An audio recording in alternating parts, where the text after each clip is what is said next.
Assalamualaikum warahmatullahi wabarakatuh.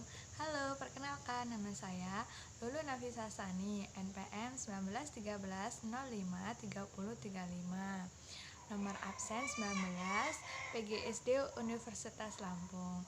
Di sini saya membuat video untuk memenuhi tugas perkuliahan kajian bahasa Indonesia, yaitu mendeklamasikan karya sastra. Ini saya akan mendeklamasikan karya sastra, yaitu cerita rakyat yang berjudul Ratu Melinting dan Ratu Darah Putih. Pada zaman dahulu, di Lampung ada sebuah keratuan Pugung yang dipimpin oleh Ratu Galuh atau disebut dengan Ratu Pugung. Ia memiliki dua anak laki-laki yang bernama Saigender Alam dan Gayung Gerunggung. Saigender Alam mempunyai seorang anak gadis bernama Putri Sinar Kaca, sedangkan Gayung Gerunggung juga memiliki seorang anak perempuan, yaitu Putri Sinar Alam. Keduanya merupakan gadis yang cantik dan lemah lembut. Pada suatu hari, Sultan Maulana Hasanuddin Banteng alias Sultan Banteng berkunjung ke Lampung untuk berdakwah dan menyampaikan agama Islam. Saat sedang mandi, Sultan Banten melihat cahaya terang yang memancar dari bumi ke langit. Hal ini membuat Sultan Banten berfirasat ada seorang putri yang dapat menciptakan hal baik bila ia menikahinya. Sultan Banten kemudian menemui Ratu Galuh untuk menanyakan perihal tersebut. Mendengar cerita Sultan Banten, Ratu Galuh mengenalkan pada cucunya, yaitu Putri Sinar Alam. Melihat keelokan Putri Sinar Alam, Sultan Banten langsung jatuh cinta dan mereka pun menikah. Tak berserang lama, Sultan Banten harus kembali lagi ke Banten. Sementara waktu itu tidak mengajak Putri Sinar Alam. Saat di Banten, dia melihat kembali cahaya terang dari bumi ke langit. Hal ini membuat dirinya berpikir bahwa cahaya itu berasal dari Pugung, yang artinya putri yang dia nikahi bukanlah putri yang memiliki sinar itu. Setelah kejadian itu, Sultan Banten kembali ke Pugung dan menanyakannya ke Ratu Galuh. Mendengar hal tersebut, Ratu Galuh langsung memperkenalkan cucunya lagi, yaitu Putri Sinar Kaca. Sultan Banten pun menikahi Putri Sinar Kaca. Waktu berjalan hingga Putri Sinar Kaca dan Putri Sinar Alam mengandung anak dari Sultan Banten dalam waktu yang hampir bersamaan. Kemudian lahirlah dua orang putra bernama Kejoli Bidin, anak dari Putri Sinar Kaca, dan Kejola Ratu, anak dari Putri Sinar Alam. Sayangnya, Sultan Banten tidak hidup bersama mereka. Dia berada di Banten dan tidak pernah mengunjungi anak dan istrinya. Kejalo Ratu dan Kejalo Bidin tumbuh bersama menjadi anak yang baik. Mereka bersama-sama selalu bersama, dan hal ini yang membuat Putri Sinar Alam dan Putri Sinar Kaca hidup damai dan merasa bahagia tanpa Sultan Banten.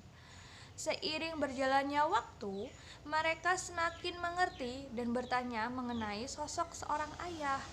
Mereka bertanya, mengapa semua anak mempunyai ayah? Namun Kejalo Ratu dan Kejalo Bidin tidak punya ayah. Hal ini membuat mereka kerap diejek oleh teman-temannya. Mendengar hal ini, nenek mereka, Ratu Galuh, pun merasa kasihan. Kemudian Ratu Galuh memberitahu kepada Kejalo Ratu dan Kejalo Bidin bahwa mereka mempunyai ayah yang bernama Sultan Maulana Hasanuddin Banten. Lalu juga menceritakan kepribadian Sultan Banten. Mendengar hal tersebut, keduanya sangat antusias dan ingin bertemu dengan ayahnya. Namun, mereka dilarang karena masih terlalu kecil. Hari demi hari berganti, Kejalo Ratu dan Kejalo Bidin beranjak dewasa dan mereka memutuskan untuk mengunjungi ayahnya di Banten. Untuk sampai di Banten, mereka harus melewati Muara Kuala yang lumayan panjang dan luas. Saat menyeberangi Muara Kuala, mereka kekurangan bekal. Hanya Kejalo Bidin yang melanjutkan perjalanan mencari ayahnya. Kejalo Ratu tinggal di sebuah pelabuhan. Sesampainya di Banten, Kejalo Bidin tak mengalami kesulitan untuk mencari ayahnya lantaran Sultan Banten sosok yang terkenal. Namun Sultan Banten tak langsung percaya bahwa Kejalo Bidin adalah anaknya. Sang Sultan pun memberi syarat pada Kejalo Bidin, yaitu untuk tidur di atas daun pisang selama 3 hari 3 malam.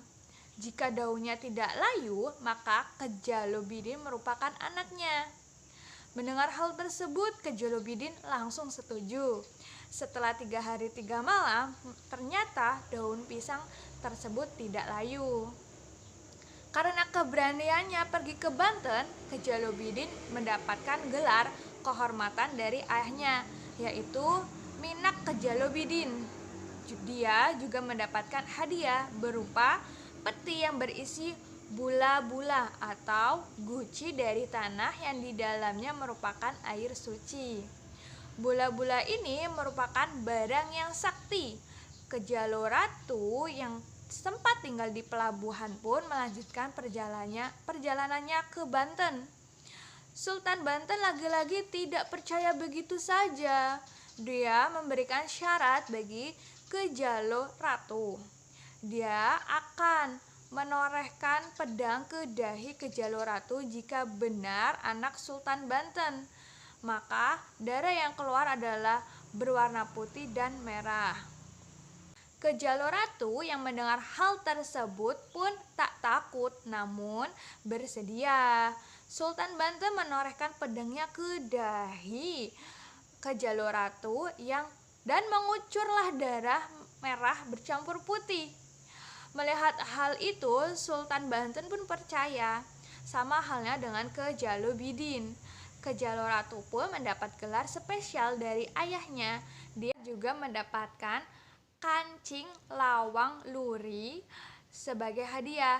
Kancing lawang luri memang terlihat biasa saja, namun jika Kejalo Ratu membutuhkannya, kancing tersebut akan berubah menjadi keris sakti. Ketika kembali ke Pugung, keduanya menceritakan semua peristiwa saat bertemu dengan Sultan Banten kepada Ratu Galuh.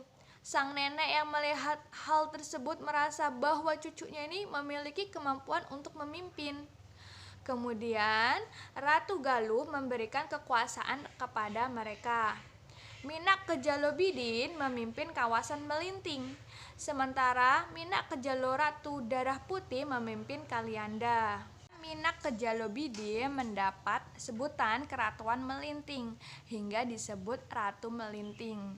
Sedangkan Minak Kejalo Ratu Darah Putih lebih populer dengan sebutan Ratu Darah Putih.